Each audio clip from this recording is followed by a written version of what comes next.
All right, so I thought I'd put together a quick video that goes over all the true costs that are involved with selling a home. So I think the recurring theme I've come across with a lot of the sellers we deal with is they don't actually realize all the costs that can quickly add up when you sell a house.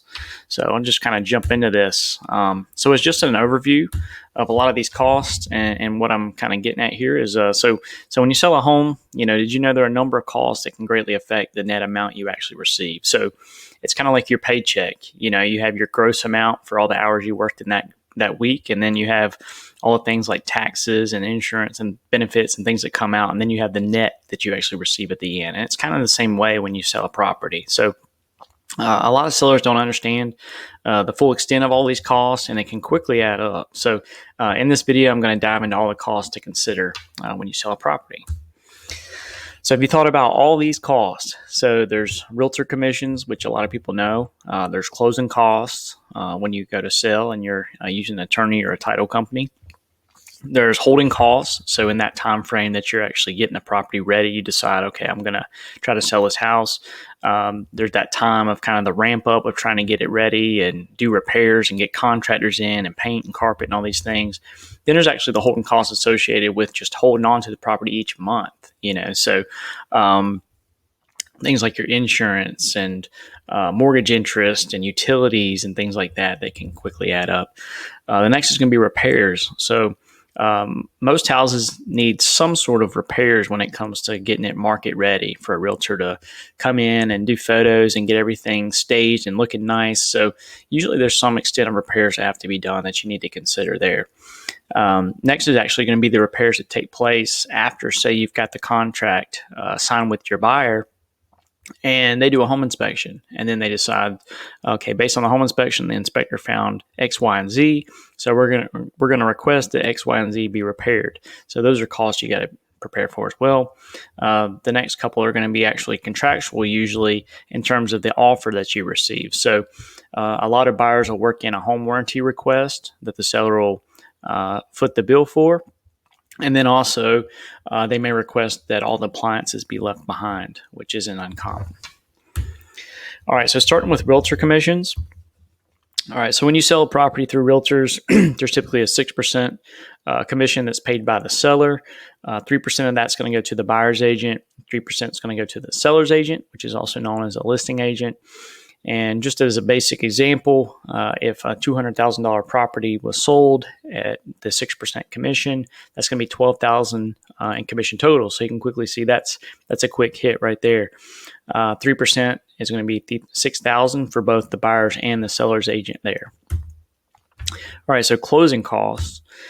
An attorney will perform the closing on a property, which is the legal process to ensure the property transfers interest legally and all outstanding loans, liens, or judgments are paid to pass clear title.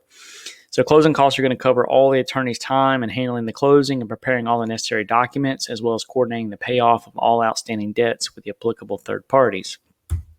So the closing costs kind of details the way that it can all stack up, is you're going to have the attorney's usually going to do a title search to see what all is owed on the property. Are there any mortgages? Are there any liens? Are there any judgments? They're going to do all the document preparation. So obviously someone's got to put together all the paperwork to transfer the legal interest. So they're going to prepare the deed, the HUD settlement statement. Usually there's 1099s that are prepared when someone sells a property. And usually there's a host of other documents that need to be put together as well. All right, so there's going to be government recording fees. So anytime that a deed recorded, say at the courthouse, they charge fees to do these sort of things. So the attorney is going to include that in their closing costs. Loan payoff fees. So there is a coordination effort that has to take place between the attorney and mortgage companies. There's some back and forth that has to go on, and getting documents processed and getting the wire sent out and everything like that. So the attorneys usually pay to cover their time associated with that. The attorney settlement fees. So most attorneys kind of have a set minimum amount they start with to just perform the closing and get you on their calendar. So that'll be the settlement fees. There's actually miscellaneous fees that usually can stack up relatively quick too. And that's going to cover things like wires, courier fees, whatever the case may be, to get all the paperwork processed. And then the seller is going to be responsible for paying out any outstanding property taxes. So usually if taxes were current the prior year and you're in this current year, what it'll do is go from January 1st until the closing date, which, say, if it was in March, you'd basically be responsible for about 3 months of taxes for the current year, and that would come out of the closing. All right, so closing costs can also include closing cost assistance requests from buyers. That's something that a lot of people don't think about. So typically when a buyer doesn't have excess capital, that could be somebody like a first-time home buyer, they'll likely write in a request for money toward their closing costs so they don't have to come out of pocket that amount. So in an example, they might give you a $200,000 offer. However, there's $3,000 that they're requesting that are you're going to pay for to help them with their closing costs because they don't necessarily maybe have the money out of pocket or in pocket to pay for that. So what you're getting effectively is like a net $197,000 offer, not taking into account any of the cost reductions that we're talking about here. So that is one thing to consider. When you get an offer, sometimes there's going to be closing cost assistance, and that's going to reduce your actual amount you get. All right, so closing costs can typically range from 1% to 3% of the sale price, and I took that data directly from Realtor.com. There's a web link there that you can go and kind of go through detail in that article. But in an example, in a $200,000 sale, on the low end at 1%, you're looking at about $2,000 in closing costs, and on the higher end at 3%, you're looking at about $6,000 in closing costs. So closing costs can be a considerable element to your net proceeds at the end of the day. All right, so holding cost. All right, so when you're selling a property, you have to realize there will be a time element to consider. Just because you decide you're going to sell today, how long is it actually going to take you to get this thing into someone else's hands? There's going to be a lot of steps that have to take place in order to get to a successful closing and then transfer the property. So, but during that time, you'll be paying holding costs as you prepare and wait for the property to sell. So these are the things you need to consider. So you've got utilities, be paying water, electricity, natural gas, or whatever the case may be. You're going to have property taxes that continue to accrue each month. You'll have your insurance. So that could be, owner-occupant type insurance. It could be renter's insurance. It could be, or rental insurance if you're a landlord. It could be vacant property insurance, which can actually be a little high if the property's sitting vacant. You're going to be paying mortgage interest if there's a mortgage on the property.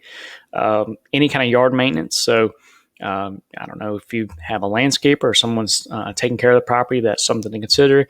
And then if you're in a development with an HOA, you'll have dues that are actually accruing as you hold on to the property too. So the amount of holding costs are variable from property to property, depending on local tax rates, insurance type. If it, like I said, if it's owner occupied, rental, or vacant, utility usage, loan terms, interest rate, etc., and the list kind of goes on. So, but just as a fair estimate, it could be estimated that holding costs could be in a range from $500 to $1,000 a month if you're looking at most of these elements, being considered, such as if you've got a mortgage and there's interest and you're keeping the insurance current, maybe you have a landscaper that's coming bi-weekly or something like that. But anyway, that's kind of a fair estimate, I would say, for holding costs each month as you hold on. So, but in terms of the holding term, what time frame would you be looking at to actually sell the property? Because how long are these going to cost? How long are these costs going to continue to add up monthly? So, in terms of what I think would be a fair estimate, you're going to have some time getting the property market ready. So it might take some time, consolidating, getting organized, cleaning up, these sort of things. You could easily wrap up just a month and just trying to get the property clean and where it's show ready, So that could take you a month or so, and that doesn't include making repairs and getting contractors out there. If you call a contractor and they're backed up 3 weeks, you're waiting at least 3 weeks just to get the work started. That's not even to get it done. So 4 weeks, a month maybe to get the property ready. Finding a realtor, if you're going to get it staged at all, or maybe they're usually going to have some sort of insight they like to give in terms of what they think will help get them, the best bang for your buck in terms of the showings. So any work you got to put into that, and then getting a photographer out there. So that could take 2 to 3 weeks. Then finding a buyer. So say the listing goes live. In a good market, and if you've priced it right and you've got a good property, then maybe in a few weeks you've got it under contract. And if you're in a tough market, it could go longer than that. Then the closing process, so say you've got it under contract, you're likely looking at least 4 weeks. Most mortgage companies, your average buyer is going to be getting mortgage. Most closings through a mortgage company or a bank can take anywhere between 30 to 60 days. So 4 weeks is probably a fair estimate.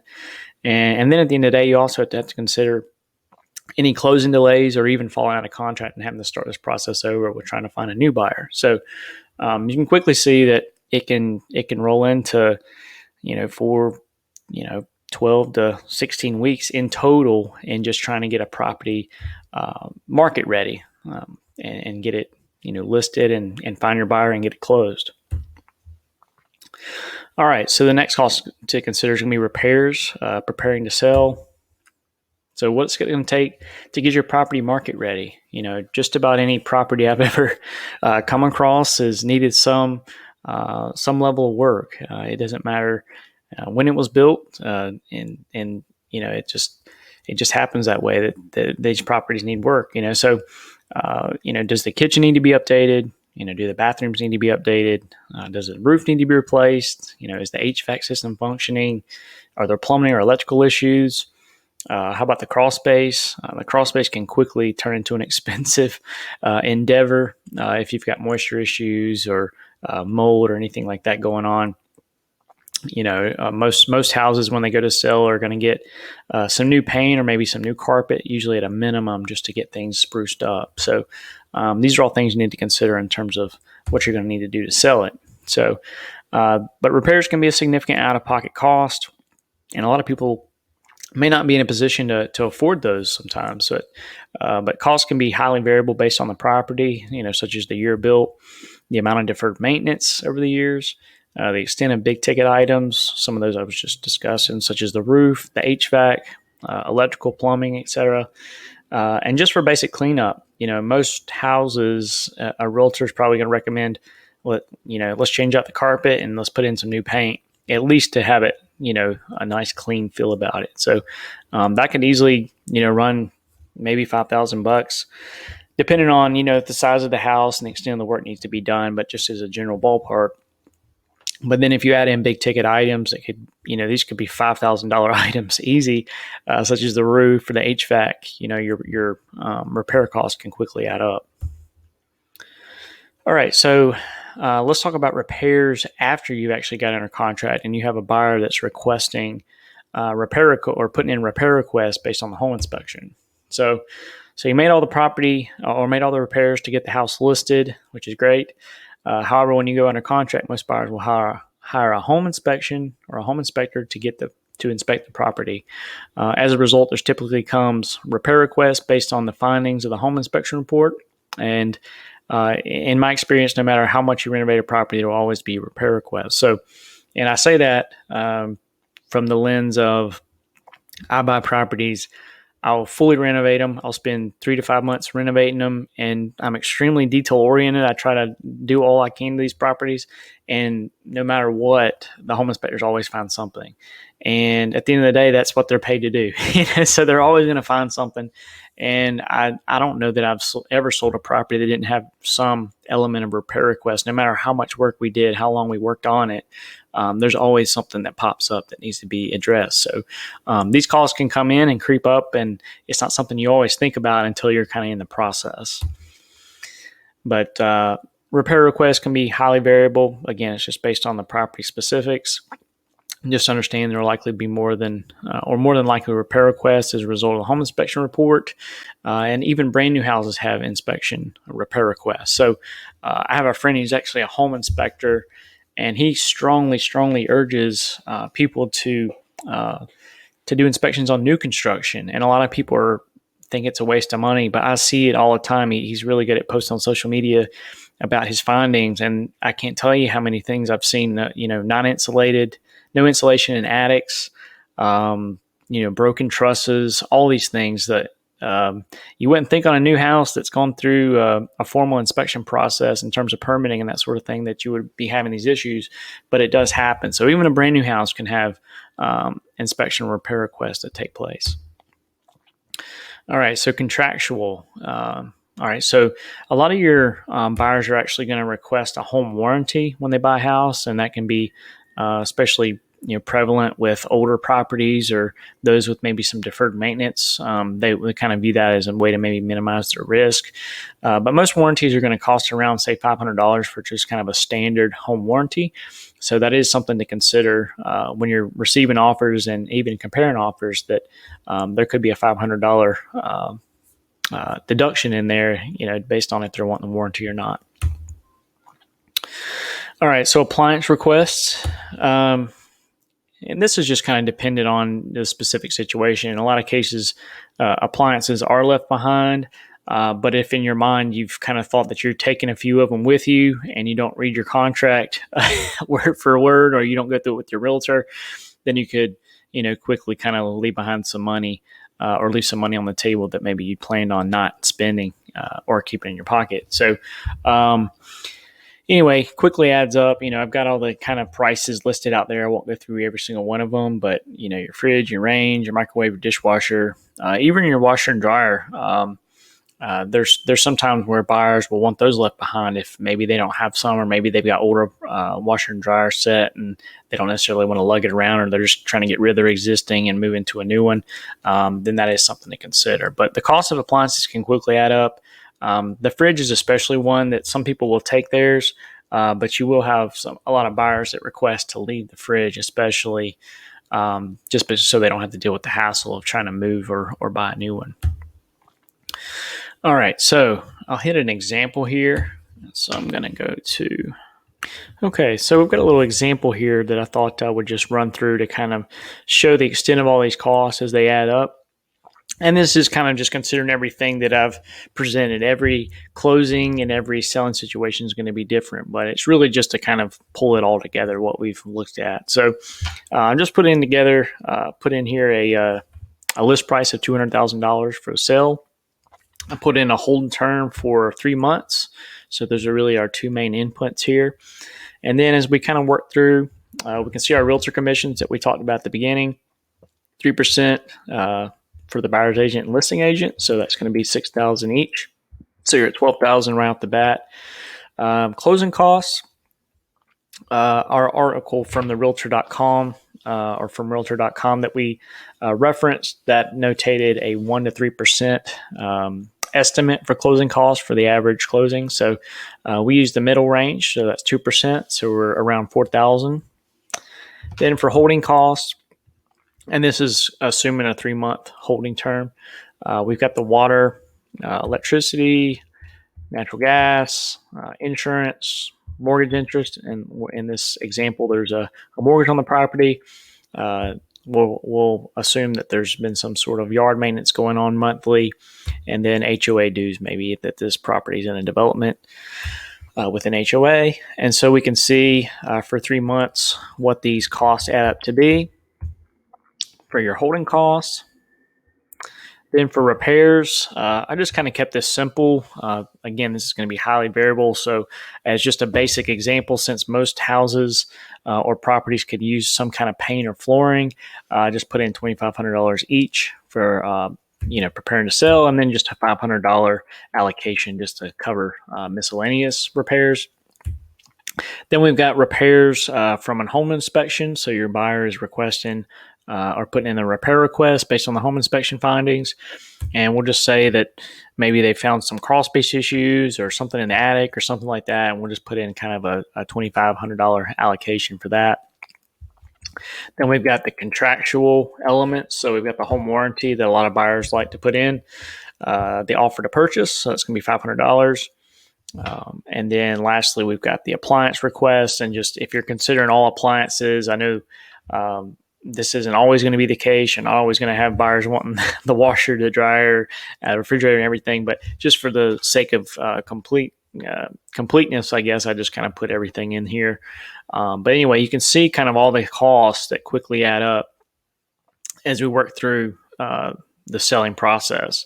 And so in summary, basically what this all comes out to is it's right at $30,070 for the cost to sell, which is really significant and not something you would think about on the surface when you say, okay, I want to list my property for $200,000 and you figured I'm going to get I'll get close to that. So it's a pretty big chunk in this example. We can see the net proceeds from the sale.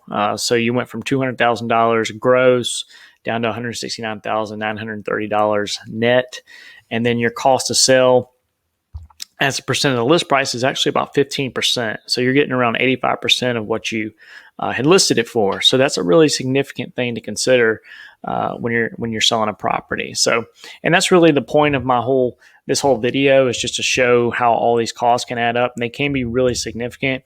And your average seller just doesn't fully understand all the aspects that go in by the time they make it through a closing. And it's one thing on the surface to understand paying some realtor commissions on the front end and maybe some closing costs. But when you really start to factor it all in, most sellers don't realize it until after the closing's done, because you're in the process. You don't want to start over. You don't want to find a new buyer.